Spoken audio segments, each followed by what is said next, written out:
Warner Robins police receive a 911 call at 9:10 a.m. on Friday, November 24th, 2023, the day after Thanksgiving, reporting an apparent suicide at 202 Wake Forest Drive.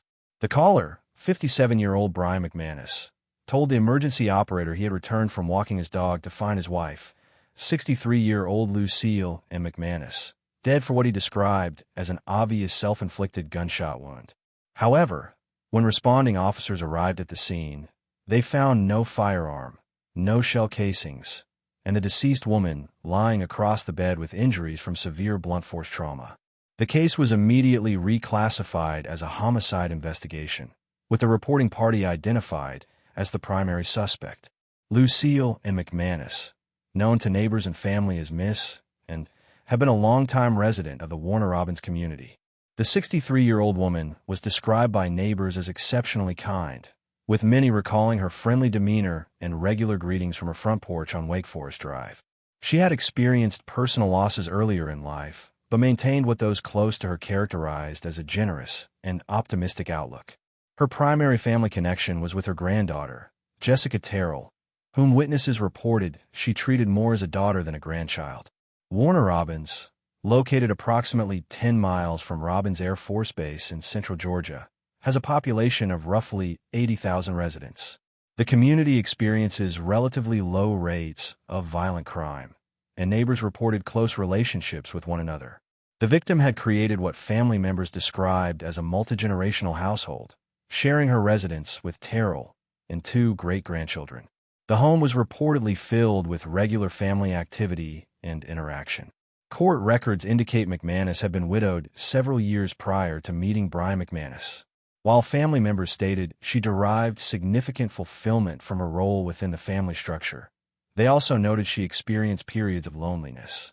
According to those familiar with her situation, the victim expressed interest in finding companionship during her later years. Family members characterized her desires as modest, focused on finding someone for daily activities and shared experiences rather than seeking dramatic romantic involvement. Multiple witnesses who knew McManus described her as trusting, with some suggesting this trait may have been excessive. They reported she generally viewed people positively and believed in fundamental human decency. Prosecutors would later argue this trusting nature made her vulnerable to exploitation.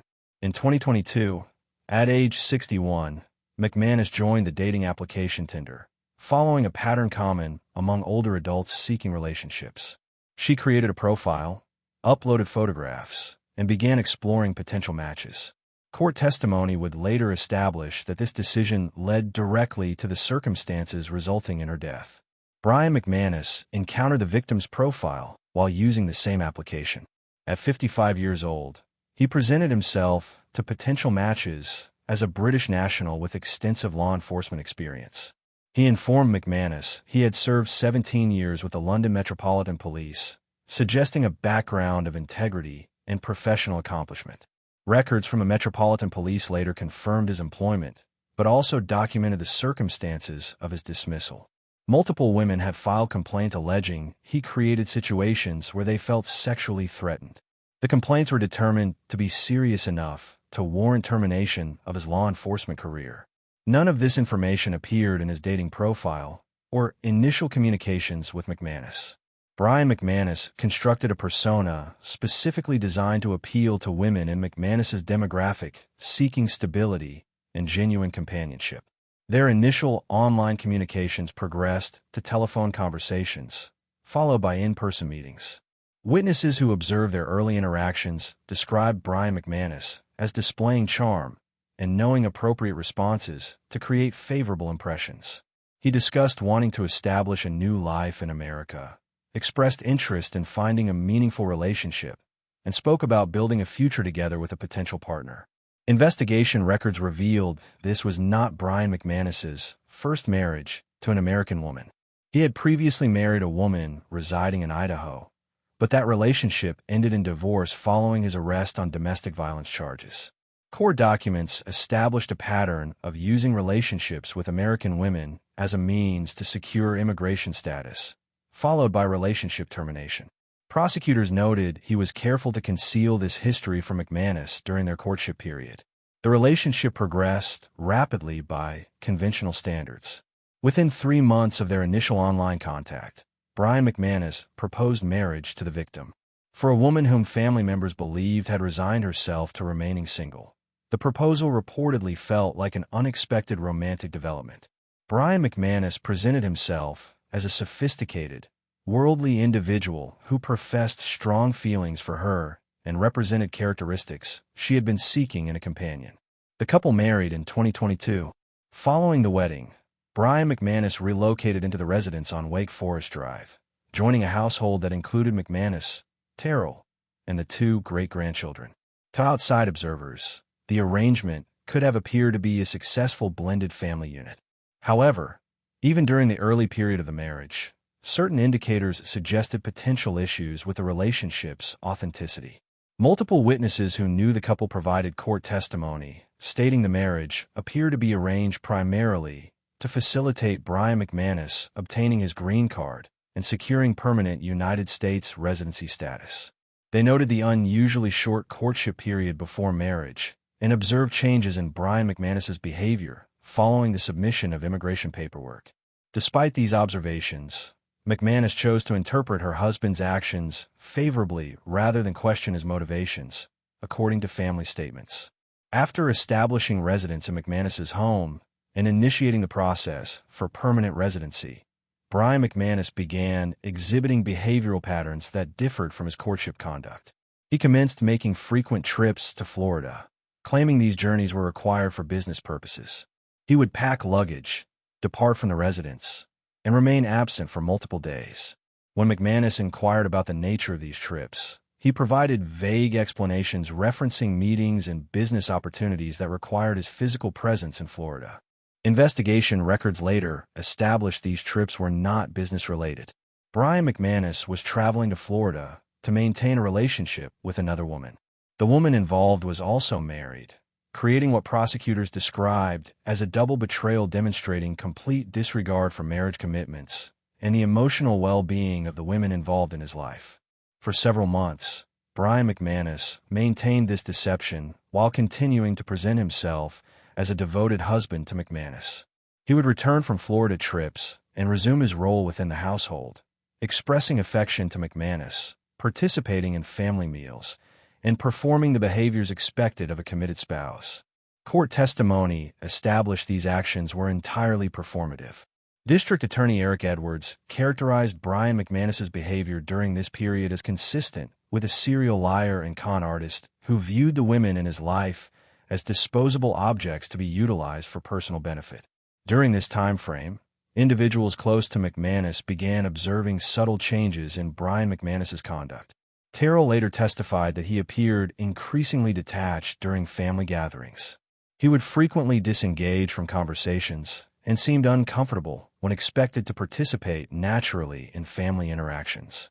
She described his presence in their home as unsettling, though she stated no one anticipated the extent of his deception or the danger he represented. Investigation into Brian McManus's history revealed an increasingly clear pattern in his relationships with women. The dismissal from the Metropolitan Police following sexual harassment complaints, the terminated marriage in Idaho following a domestic violence arrest, and the calculated targeting of McManus for immigration fraud purposes followed similar templates.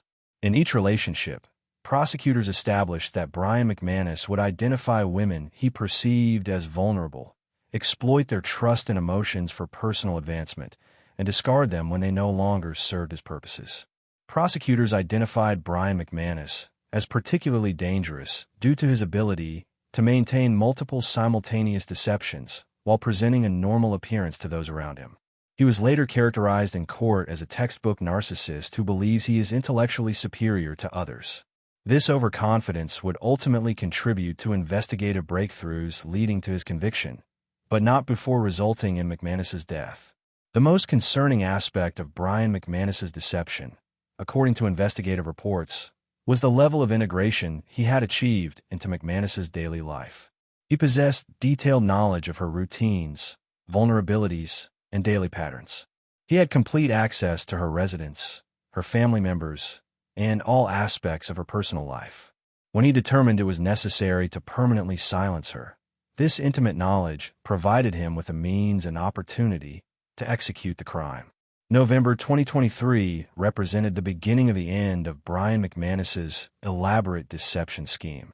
During this month, he made an error characterized by investigators as careless and revealing of his actual priorities. In what prosecutors described as a moment of arrogance-induced negligence, Brian McManus accidentally transmitted a text message intended for his Florida mistress to McManus instead. The message content was intimate and affectionate in nature, making immediately apparent that Brian McManus was involved in a serious romantic relationship with another woman. For McManus, receiving this text message represented a devastating revelation. The man she had married and trusted with her emotional well-being and her home was not only involved in an extramarital affair, but was engaged in a relationship that appeared significantly more emotionally invested than his relationship with her. McManus did not respond to this discovery with passive acceptance. She confronted Brian McManus regarding the affair, demanding explanations and expressing the emotional pain and anger expected from a betrayed spouse. The confrontation was reportedly heated, with McManus making clear she felt deceived and manipulated throughout the relationship. During this confrontation, McManus made a decision that prosecutors would later identify as sealing her fate. In her anger and heartbreak, she informed Brian McManus she intended to report their marriage to immigration authorities as fraudulent. She threatened to expose the sham nature of their entire relationship. For Brian McManus, this threat represented a catastrophic outcome. If McManus followed through on her threat, he would face immediate deportation to the United Kingdom. His green card, which prosecutors established was the sole purpose of the marriage, would be revoked. All of his planning and manipulation would be negated. Rather than accepting the consequences of his fraudulent actions, Brian McManus began contemplating what prosecutors described as an unthinkable solution. According to court testimony, in his assessment, the problem was not his deceptive behavior or his fraudulent marriage. The problem was McManus herself. She had become an inconvenience and a threat to his plans. In Brian McManus's worldview, as characterized by prosecutors, inconvenient women were disposable. The transformation from spouse to killer did not occur instantaneously, but it occurred with the same calculated planning that had characterized all other aspects of Brian McManus's relationship with the victim. He began planning her murder. At 9:10 a.m. on November 24, 2023, Warner Robins Police Department received a 911 call that would expose what prosecutors described as one of the most calculated murders in recent Georgia history. The caller was Brian McManus, and responding officers noted his voice displayed unusual calmness as he reported what he characterized as his wife's suicide. The 911 recording captured McManus stating he had just returned from walking the dog and discovered his wife deceased. He described the scene as presenting obvious signs of a self-inflicted gunshot wound. Detective Carmen Thompson and Detective Elizabeth Smith arrived at 202 Wake Forest Drive and found Brian McManus waiting in the front garden area of the property. Both detectives later testified that his demeanor immediately struck them as inconsistent with someone who had just discovered their spouse's tragic death. McManus displayed no visible grief, no apparent shock, and no emotional distress of any kind. Brian McManus repeated his account with what detectives described as mechanical precision. He stated he had taken the family dog for a routine morning walk and returned around 9 a.m. to find McManus deceased in their bedroom. He maintained she had shot herself, though he could not provide an explanation for the absence of a firearm. When officers entered the residence, they immediately determined something was inconsistent with the reported suicide. The victim's body was discovered lying naked across the bed with massive head injuries, completely inconsistent with gunshot wounds. No firearm was located anywhere in the residence. No shell casings were found. No gunpowder residue was detected. What officers found instead was a scene indicating overwhelming violence. Blood spatter covered the walls, and ceiling and patterns forensic analysis would later determine were consistent with a prolonged and brutal attack. The injuries to the victim's head were so severe that it was immediately apparent she had been struck repeatedly with a heavy object. Officers noted Brian McManus's behavior as they processed the crime scene as additionally troubling. Rather than expressing concern for his deceased wife or inquiring about the investigation, he appeared primarily focused on whether he was being considered a suspect. When officers pointed out fresh scratch marks visible on his arms, Brian McManus claimed he had not noticed them and could not provide an explanation for how they appeared. The crime scene evidence told a clear story of violence, but one crucial piece was missing. The murder weapon had not been recovered. Officers could determine the victim had been bludgeoned with a heavy object, but whatever had been used to kill her was not present in the house. The killer had clearly removed and disposed of it at some location. Without the weapon, prosecutors knew building a murder case would present additional challenges. Detectives determined finding the weapon was essential to building their case. Detective Thompson and Detective Smith immediately launched what would become one of the most comprehensive investigations in Houston County history. It was immediately apparent from the crime scene that this was not a suicide, and Brian McManus's account contained numerous inconsistencies with the physical evidence. The first major investigative breakthrough came when detectives interviewed neighbors. One neighbor reported observing Brian McManus walking his dog that morning, but noted his route had taken him to a drainage ditch located near the house. This represented an unusual deviation from his normal walking pattern. Security camera footage from around the neighborhood was collected and reviewed. When investigators analyzed the footage, they made what they described as a startling discovery. The cameras had recorded Brian McManus's movements on the morning of November 24th with perfect clarity. At approximately 8:45 a.m., footage showed Brian McManus leaving the house with the dog, walking directly to the drainage ditch, disposing of items in the water, and then returning to the residence. Less than 30 minutes after these actions, he placed a 911 call reporting his wife's suicide. When investigators conducted a search of the drainage ditch, they recovered exactly what they expected to find: a rubber mallet covered in blood and a cell phone that Brian McManus had attempted to destroy were retrieved from the water. The rubber mallet would be forensically confirmed as the murder weapon used to bludgeon McManus to death. The autopsy conducted by the Georgia Bureau of Investigation provided official confirmation of the brutality the victim had endured in her final moments. The cause of death was determined to be blunt force trauma to the head combined with manual strangulation. Her injuries were characterized in the medical examiner's report as devastating. Perhaps most significantly from an evidentiary standpoint, the autopsy revealed McManus had fought desperately for her life. Blood found beneath her fingernails was subjected to DNA testing and found to match Brian McManus. This explained the fresh scratch marks responding officers had observed on Brian McManus's arms during their initial contact with him. They were defensive wounds inflicted by McManus as she struggled against her attacker. As investigators examined the evidence more thoroughly, they confirmed their suspicions regarding Brian McManus's motive for the killing. FBI analysis of cell phone location data revealed his claimed business trips to Florida were actually visits to his married mistress. The investigative breakthrough came when they learned Brian McManus had accidentally sent McManus a text message intended for the other woman, exposing the affair. Terrell confirmed through her testimony that McManus had discovered the affair and had formulated a plan to report their marriage to immigration authorities as fraudulent. This provided Brian McManus with a clear motive for murder. Facing deportation back to the United Kingdom, where his law enforcement career had ended in disgrace, he chose to eliminate the threat McManus represented. Faced with overwhelming physical evidence linking him to the murder, Brian McManus began altering his account in increasingly desperate attempts to deflect suspicion from himself. Each new explanation was more elaborate than the previous one, and each was systematically dismantled by the thorough investigation being conducted by law enforcement. Brian McManus's first alternative explanation was characterized by prosecutors as particularly cruel. He suggested that McManus's granddaughter, Jessica Terrell, and her boyfriend might have been responsible for the murder. This was not simply an attempt to avoid criminal responsibility. It represented a calculated attack on the very family members who were grieving McManus's loss. However, FBI cell phone location data quickly disproved Brian McManus's accusations. The data demonstrated conclusively that both Terrell and her boyfriend were located miles away from the residence during the time frame when the murder occurred.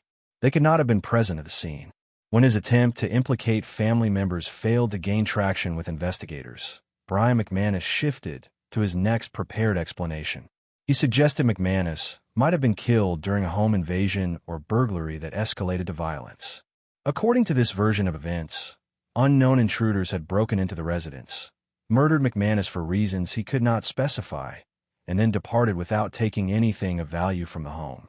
This explanation also collapsed immediately upon examination by investigators.